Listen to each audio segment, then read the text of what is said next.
Hello, everyone. In light of, developments by the, eventually,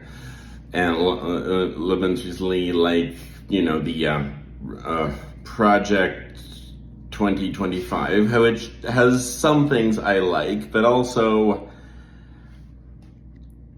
but also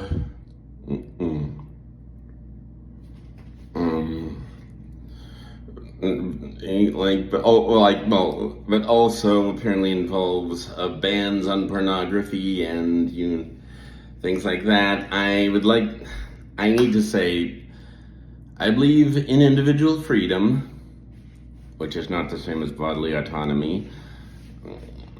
But the thing is, what some conservatives don't seem to get, that individual freedom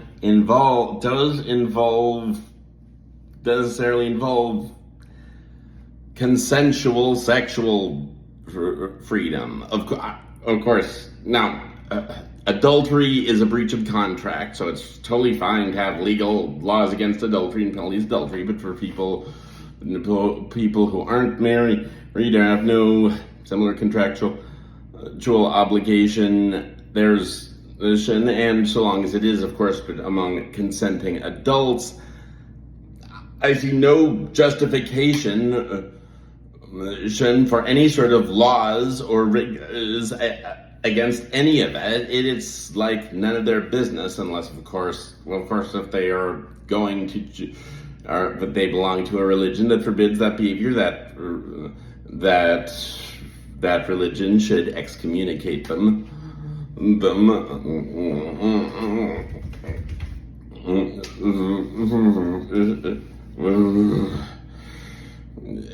But legally, non-issue shouldn't be discussed so long as minors aren't involved in any way. That means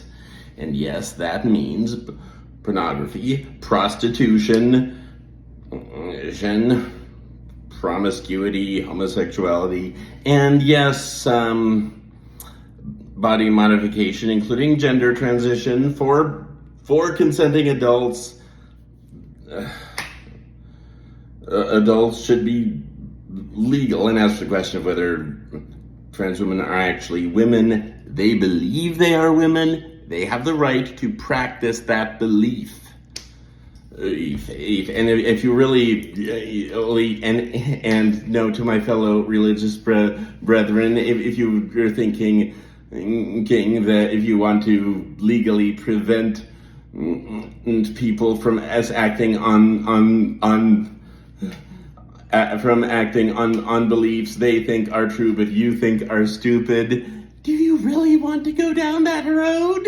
Because what goes around comes around, and I have this weird idea that Christians should not advocate anything done to non-Christians that they wouldn't want non-Christians to do to them. I think that's how the golden rule applies.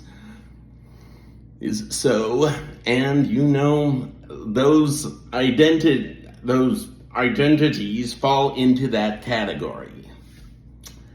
Yeah, okay, so cancel me if you want.